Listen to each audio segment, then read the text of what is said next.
Hairang Lairang Channel na mayamgidamakta pujarakliba phungawari Mangi Wahandok Thiba. Thaina mamangaida laibak amada ningthaw ama palami. Ningthaw aduna ahanba luhongduna lauba rani adu macha amata poktrabada anisuba rani ama luhonglami.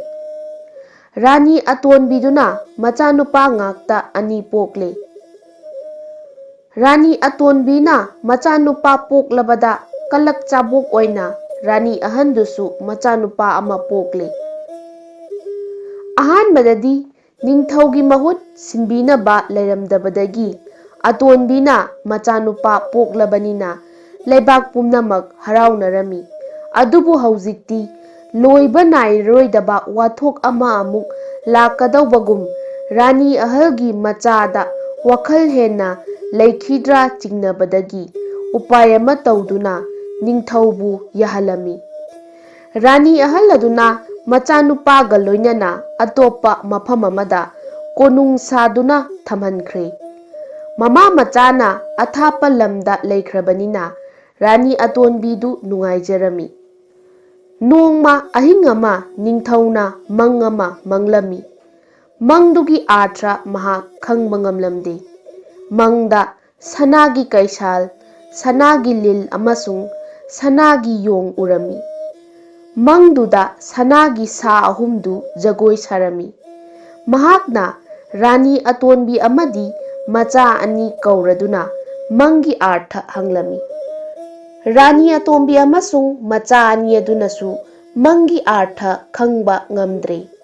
Khanghaudana Rajkumarna lonabi manauna mangi artha takpa ngamgani khanglami. Wafamsi mahakna mapabungda hangatle aduna ningthawna rani ahalgi machabu kaurami. Mangi wafamadu taraga machanupaduna hairei. Mangsigi arthadi masini. Aikhoi ahumsi sanagi sa ahumduga praman tauribani.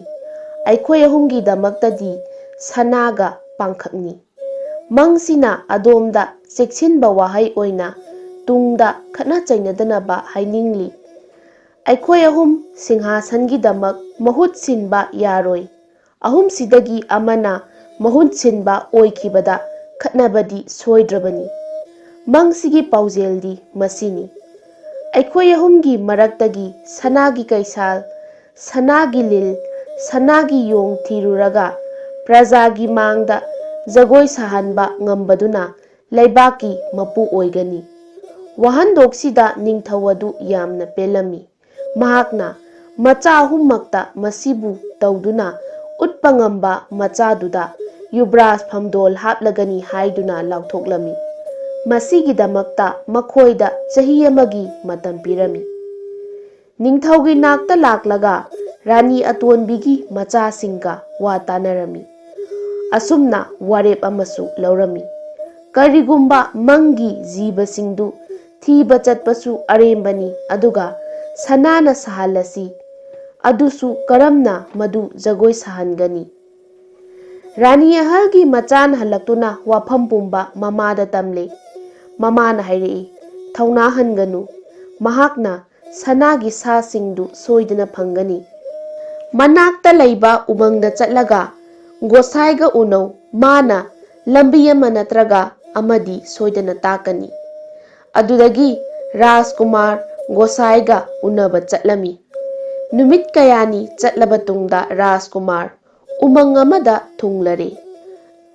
Mafamduda maikei lamangnaraba tungda numidangi matam oirakle. Matamduda athapada chakliba mai ama urami. Rajkumarna mainakta changlaga hidak nganthak ama handuna thaklami. Gosai mainakta tumduna leiba urami. Hidaki maikhu manamda Gosai adu mamit pangthoklakle. Haugatuna phamle amasung Rajkumar adubu kanano haiduna hanglami. Rajkumar aduna khura aihak adomgi nayambana pokpa nachani. Gosaina asengba nang aigi ichanupani natra ahingsida kadaidagi laklibano amadi ꯈꯪꯍꯧꯗꯅ ꯑꯩꯕꯨ ꯀꯔꯝꯅ ꯅꯤꯡꯁꯤꯡꯂꯛꯂꯤꯕꯅꯣ? ꯅꯣꯡꯃꯇ ꯂꯥꯛꯇꯦ꯫ ꯀꯔꯤꯒꯨꯝꯕ ꯊꯣꯏꯗꯣꯛꯄ ꯋꯥꯐꯝ ꯂꯩꯕꯒꯨꯝꯅ ꯈꯜꯂꯤ꯫ ꯄꯨꯝꯅꯃꯛꯇꯤ ꯅꯥꯗꯦ ꯌꯦꯛꯇꯦꯗꯅ?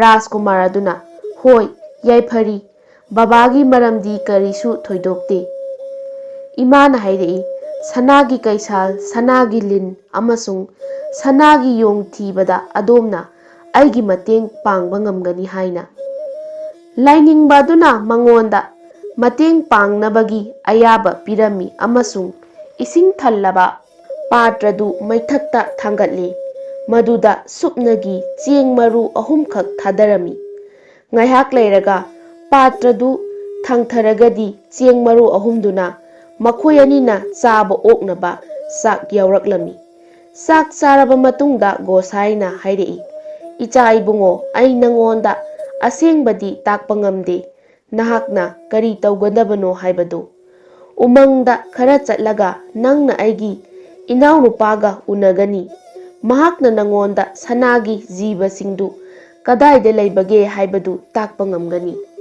ꯃꯊꯪꯒꯤ ꯑꯌꯨꯛꯇ ꯔꯥꯖꯀꯨꯃꯥꯔ ꯑꯗꯨ ꯈꯣꯡꯁꯥꯜꯂꯛꯂꯤ꯫ ꯅꯨꯃꯤꯠ ꯅꯤꯅꯤ ꯆꯠꯂꯒ ꯑꯅꯤꯁꯨꯕ ꯒꯣꯁꯥꯏꯒꯤ ꯃꯅꯥꯛꯇ ꯊꯨꯡꯂꯔꯤ꯫ ꯃꯍꯥꯛꯅ ꯀꯔꯤ ꯄꯥꯝꯕꯒꯦ ꯍꯥꯏꯕꯗꯨ ꯃꯉꯣꯟꯗ ꯇꯥꯛꯂꯝꯃꯤ꯫ ꯃꯥꯒꯤ ꯋꯥ ꯇꯥꯔꯒ ꯒꯣꯁꯥꯏꯅ ꯃꯩꯗ ꯄꯥꯇ꯭ꯔ ꯑꯃ ꯊꯥꯡꯒꯠꯂꯝꯃꯤ, ꯃꯗꯨꯗ ꯆꯦꯡ ꯃꯔꯨ 2ꯗꯪ ꯊꯥꯗꯔꯝꯃꯤ꯫ ꯆꯥꯛ ꯂꯣꯏꯔꯒ ꯒꯣꯁꯥꯏꯅ ꯍꯥꯏꯔꯛꯏ, ꯑꯩꯍꯥꯛ ꯁꯅꯥꯒꯤ ꯖꯤꯕꯁꯤꯡ ꯑꯗꯨ ꯀꯗꯥꯏꯗ ꯂꯩꯕꯒꯦ ꯍꯥꯏꯕꯗꯤ ꯇꯁꯦꯡꯅ ꯇꯥꯛꯄ ꯉꯝꯗꯦ꯫ ꯑꯩꯒꯤ ꯏꯅꯥꯎꯅꯨꯄꯥꯒꯤ ꯃꯅꯥꯛꯇ ꯆꯠꯂꯨ, ꯃꯍꯥꯛꯅ ꯈꯪꯕꯅꯤ꯫ ꯃꯊꯪꯒꯤ ꯑꯌꯨꯛꯇ ꯔꯥꯖꯀꯨꯃꯥꯔ ꯑꯃꯨꯛ ꯈꯣꯡꯁꯥꯜꯂꯛꯂꯤ꯫ ꯅꯨꯃꯤꯠ ꯅꯤꯅꯤ ꯆꯠꯂꯒ 3ꯁꯨꯕ ꯒꯣꯁꯥꯏꯒꯤꯗ ꯊꯨꯡꯂꯔꯤ꯫ ꯂꯥꯏꯅꯤꯡꯕ ꯑꯗꯨꯅ ꯄꯥꯇ꯭ꯔ ꯑꯃ ꯃꯩꯗ ꯊꯥꯡꯒꯠꯂꯤ, ꯃꯗꯨꯗ ꯆꯦꯡ ꯃꯔꯨ 1 ꯊꯥꯗꯔꯝꯃꯤ꯫ ꯄꯥꯇ꯭ꯔꯗꯨꯗ ꯉꯥꯏꯍꯥꯛ ꯂꯩꯔꯒ ꯃꯕꯥꯅꯤꯅ ꯆꯥꯕ ꯑꯣꯛꯅꯅꯕ ꯆꯥꯛ ꯌꯥꯎꯔꯝꯃꯤ꯫ ꯑꯌꯨꯛꯇ ꯒꯣꯁꯥꯏꯅ ꯔꯥꯖꯀꯨꯃꯥꯔꯗ ꯍꯥꯏꯔꯝꯃꯤ, ꯃꯍꯥꯛꯅ ꯌꯣꯠꯁꯨꯕꯒꯤꯗ ꯆꯠꯂꯒ ꯃꯣꯟ 12 ꯂꯨꯝꯕ ꯆꯨꯡꯒꯣꯏ ꯑꯃ ꯁꯥꯍꯟꯗꯨꯅ ꯄꯨꯔꯛꯎ꯫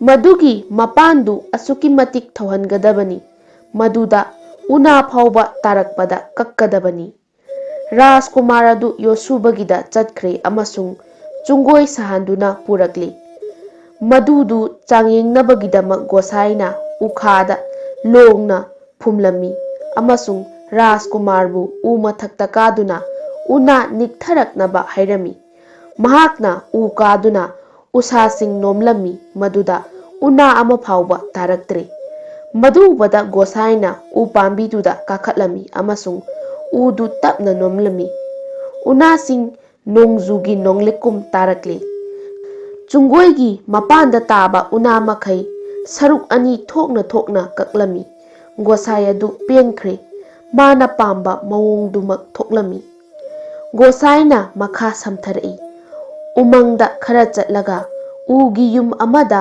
ꯂꯤꯟ ꯄꯨꯡꯕꯥ ꯂꯩꯕꯅꯤ꯫ ꯃꯈꯣꯏꯒꯤ ꯃꯆꯥꯅꯨꯄꯤ ꯑꯃ ꯂꯩ꯫ ꯃꯍꯥꯛꯄꯨ ꯏꯃꯨꯡꯗꯒꯤ ꯃꯄꯥꯟ ꯊꯣꯛꯍꯟꯗꯦ꯫ ꯔꯥꯖꯀꯨꯃꯥꯔꯅ ꯆꯨꯡꯒꯣꯏ ꯑꯗꯨ ꯊꯣꯡꯕꯥ ꯅꯛꯅ ꯂꯣꯡꯅ ꯐꯨꯝꯒꯗꯕꯅꯤ, ꯑꯗꯨꯒ ꯎ ꯃꯊꯛꯇ ꯀꯥꯗꯨꯅ ꯂꯣꯠꯀꯗꯕꯅꯤ꯫ ꯂꯤꯟ ꯑꯅꯤꯗꯨꯅ ꯃꯄꯥꯟ ꯊꯣꯔꯛꯄꯗ ꯃꯀꯛ ꯃꯀꯛ ꯀꯛꯈ꯭ꯔꯒꯅꯤ꯫ ꯃꯗꯨꯒꯤ ꯇꯨꯡꯗ ꯃꯆꯥꯅꯨꯄꯤꯒ ꯎꯅꯧ꯫ ꯃꯍꯥꯛ ꯁꯅꯥꯒꯤ ꯁꯥꯁꯤꯡꯗꯨꯒꯤ ꯂꯩꯐꯝ ꯇꯥꯛꯂꯛꯀꯅꯤ꯫ ꯔꯥꯖꯀꯨꯃꯥꯔ ꯑꯗꯨ ꯆꯠꯈꯤꯗꯨꯅ ꯅꯨꯃꯤꯠ ꯌꯨꯡꯕ ꯃꯇꯝꯗ ꯎꯒꯤ ꯌꯨꯝ ꯃꯅꯥꯛꯇ ꯊꯨꯡꯂꯔꯤ꯫ ꯒꯣꯁꯥꯏꯅ ꯍꯥꯏꯕ ꯃꯇꯨꯡ ꯏꯟꯅ ꯆꯨꯡꯒꯣꯏꯗꯨ ꯊꯣꯡꯕꯥ ꯅꯛꯅ ꯂꯣꯡꯅ ꯐꯨꯝꯂꯝꯃꯤ꯫ ꯅꯨꯃꯤꯗꯥꯡꯋꯥꯏꯔꯝ ꯌꯨꯝꯒꯤ ꯃꯄꯥꯟ ꯊꯣꯔꯛꯄꯗ ꯂꯤꯟ ꯂꯥꯕ ꯑꯃꯣꯝ 2 ꯑꯗꯨ ꯃꯀꯛ ꯃꯀꯛ ꯀꯛꯊꯠꯈꯤꯔꯝꯃꯤ꯫ ꯉꯥꯏꯍꯥꯛ ꯂꯩꯔꯒ ꯂꯤꯟ ꯅꯤꯡꯉꯣꯜꯗꯨ ꯃꯄꯥꯟ ꯊꯣꯔꯛꯂꯤ꯫ ꯃꯍꯥꯛꯀꯤ ꯐꯖꯕ ꯎꯕꯗ ꯔꯥꯖꯀꯨꯃꯥꯔ ꯄꯨꯡꯉꯛ ꯉꯛꯈꯤ꯫ ꯃꯍꯥꯛꯅ ꯊꯨꯅꯃꯛ ꯃꯅꯥꯛꯇ ꯆꯪꯂꯝꯃꯤ ꯑꯗꯨꯒ ꯃꯉꯣꯟꯗ ꯋꯥꯍꯩ ꯈꯔ ꯍꯥꯏꯔꯝꯃꯤ꯫ ꯃꯤꯀꯨꯞꯇꯨꯗꯒꯤ ꯃꯈꯣꯏ ꯑꯃꯅ ꯑꯃꯕꯨ ꯅꯨꯡꯁꯤꯕ ꯄꯣꯛꯂꯝꯃꯤ꯫ ꯔꯥꯖꯀꯨꯃꯥꯔꯅ ꯃꯥꯒꯤ ꯄꯨꯛꯅꯤꯡ ꯊꯦꯝꯖꯤꯜꯂꯝꯃꯤ꯫ ꯊꯨꯅꯃꯛ ꯂꯤꯟ ꯅꯤꯡꯉꯣꯜꯗꯨ ꯃꯃꯥ ꯃꯄꯥ ꯁꯤꯈꯤꯕꯒꯤ ꯑꯋꯥꯕ ꯀꯣꯛꯂꯝꯃꯤ꯫ ꯔꯥꯖꯀꯨꯃꯥꯔꯁꯨ ꯃꯥꯒ ꯂꯣꯏꯅꯅ ꯌꯨꯝꯗꯨꯗ ꯂꯩꯔꯦ꯫ ꯂꯤꯟ ꯅꯤꯡꯉꯣꯜꯅ ꯃꯉꯣꯟꯗ ꯑꯀꯟꯕ ꯆꯦꯛꯁꯤꯟꯅꯕ ꯍꯥꯏꯔꯝꯃꯤ, ꯃꯍꯥꯛ ꯌꯨꯝꯒꯤ ꯈꯥ ꯑꯃꯗꯤ ꯅꯣꯡꯆꯨꯞꯇ ꯆꯠꯇꯅꯕ ꯍꯥꯏꯗꯨꯅ꯫ ꯑꯗꯨꯕꯨ ꯅꯣꯡꯃꯗꯤ ꯔꯥꯖꯀꯨꯃꯥꯔ ꯃꯁꯥꯕꯨ ꯂꯥꯛꯁꯤꯟꯖꯕ ꯉꯝꯂꯝꯗꯦ꯫ ꯀꯣꯏꯕ ꯑꯣꯏꯅ ꯅꯣꯡꯆꯨꯞ ꯃꯥꯏꯀꯩꯗ ꯊꯣꯛꯂꯛꯂꯦ꯫ ꯃꯍꯥꯛꯅ ꯈꯔ ꯆꯠꯂꯒ ꯁꯅꯥꯒꯤ ꯀꯩꯁꯥꯜꯁꯤꯡꯅ जगोई साबा उरमी मधु येंगलुबदा महाकसु सनागी कैसाल ओंदुना मखोइगा लोइनना जगोई सारमी लील निंगोलना थुनमक मधुगी मरम खंगले माबु पुदुना लागले अमसुंग मी अमुक ओंथोकहले नुमित खरनिगी मतुंगदा राजकुमार मखा माइकैदा चटलमी खरा चटलगा पुखरी मपालदा सनागी लिन चिंगना जगोई साबा उरमी मधु उरुबदा महाकसु सनागी लिन ओंदुना मखोइगा लोइनना जगोई सारमी लिन निंगोल लागतुना महाकपु पुखरे अमसुंग मी ओंथोकहले राजकुमार हनबा लेते हंदमुक्ति खा नोंगचुक माइकैदा चटलमी मफमदुदा खोंनांगबोट मखादा सनागी योंग जगोई साबा उरे मधु हेक उरुबगा महाकसु सनागी योंग ओंदुना जगोई सारमी अमुक हन्ना लिन निंगोल लागतुना महाकपु पुरकले अमदी मी ओंथोकहले नोंगमा राजकुमारना लिल निंगोल अदुदा हाइरेई हौजिक अहाक युमदा हनबा तारे लिल निंगोलदुना महाक करिगिदमक लाकपनो हंगलमी महाकना निंगथौगी मंगदुगी मरमदा ताकले लिल निंगोलदुना लाउरई आइदी करी ओइहौगनी नंगना आइगी इमा इपाबुसु हातोकपिरे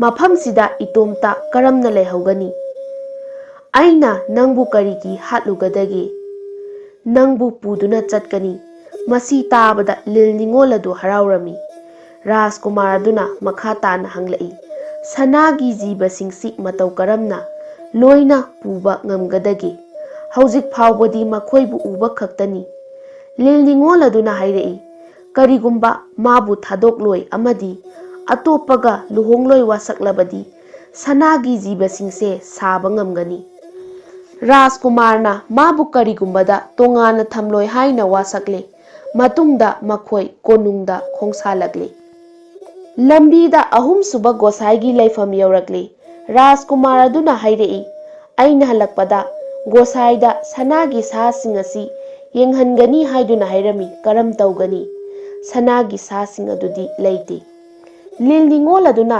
राजकुमारगी फिजीदा किसी अहुम किरमी अदुगा हाइरेई गोसाईना सनागी सासिंग येंगनिंगलबदी किसी सिंगदु थोउ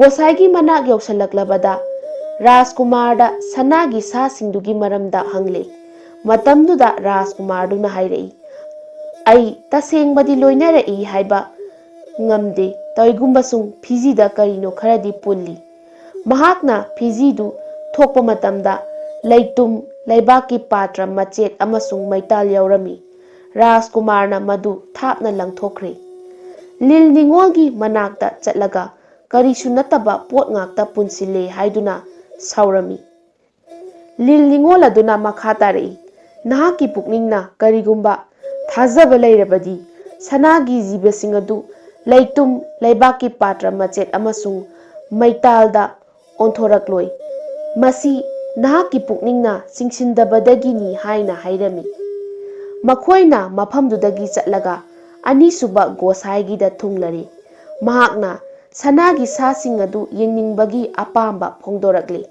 हंदमुक्ति राजकुमारना थाजना मागी फिजी थोकलमी सनागी सासिंग उतलमलगा मखोइ खोंसालकले मतौ असुमना अहानबा गोसाईगीदा लागले महाकी अपांबा मतुंग इना सनागी सासिंग उतलमलगा राजकुमारगी ममागी मनाकता थुंगलरे लेपनकीबा नुमित्तगी खरा हाना राजकुमार निंगथौदा पाउ थाखरे महाकना चावरबा लंपाक अमदा संगसिंग अमदी मांदप साहनबिनबा अमदी ममागी युमदगी लंपाक फाउबा लंबीगी नाकन अनिदा संबल खानबा हाइजरमी निंगथौना खुदकता दरकार ओइबा याथंग पीदुना लेपनकीबा मतमदा सनागी जीबसिंगदुना जगोई साबा येंगनबगिदमक मियाम तिलहलमी राजकुमार अदुना सनागी जीबसिंगा लोइनना लाकले अमसुंग लंबीगी संबल मरुमदा लिल निंगोलना लेपतुना मखोइबु जगोई साहलमी मियामना नुमित चुप्पा सुमहत्तुना जगोई येंगलमी अमसुंग नुमिदांग वाइरम चटनिंगदा मयुम मयुमदा हनखरे अहिंगदा मांदप अमदी संगसिंग सना ओंथोकलमी मसिगी तुंगदा रानी अतोनबी अमदी ꯃꯆꯥꯁꯤꯡꯕꯨ ꯊꯥꯗꯣꯛꯇꯨꯅ ꯅꯤꯡꯊꯧ ꯑꯗꯨ ꯔꯥꯅꯤ ꯑꯍꯟꯒꯤꯗ ꯂꯩꯈ꯭ꯔꯦ꯫ ꯔꯥꯖꯀꯨꯃꯥꯔꯅ ꯂꯤꯜ ꯅꯤꯡꯉꯣꯜꯗꯨꯒ ꯆꯥꯎꯅ ꯂꯨꯍꯣꯡꯗꯨꯅ ꯅꯤꯡꯊꯧꯒꯤ ꯃꯍꯨꯠ ꯁꯤꯟꯗꯨꯅ ꯂꯩꯕꯥꯛ ꯁꯥꯁꯟ ꯇꯧꯗꯨꯅ ꯅꯨꯡꯉꯥꯏꯅ ꯄꯥꯟꯈꯤꯔꯝꯃꯤ꯫ ꯍꯩꯔꯥꯡ ꯂꯩꯔꯥꯡ ꯆꯦꯅꯦꯜꯅ ꯄꯨꯖꯔꯛꯂꯤꯕ ꯐꯨꯡꯒꯥ ꯋꯥꯔꯤ ꯉꯁꯤꯒꯤ ꯑꯣꯏꯅꯗꯤ ꯃꯇꯥꯡ ꯁ꯭ꯋꯥꯏꯗ ꯂꯣꯏꯁꯤꯟꯖꯔꯦ꯫ ꯍꯌꯦꯡ ꯅꯨꯡꯉꯥꯏꯔꯕ ꯋꯥꯔꯤꯁꯤꯡꯒ ꯂꯣꯏꯅꯅ ꯃꯌꯥꯝ ꯑꯃꯨꯛ ꯊꯦꯡꯅꯔꯁꯤ꯫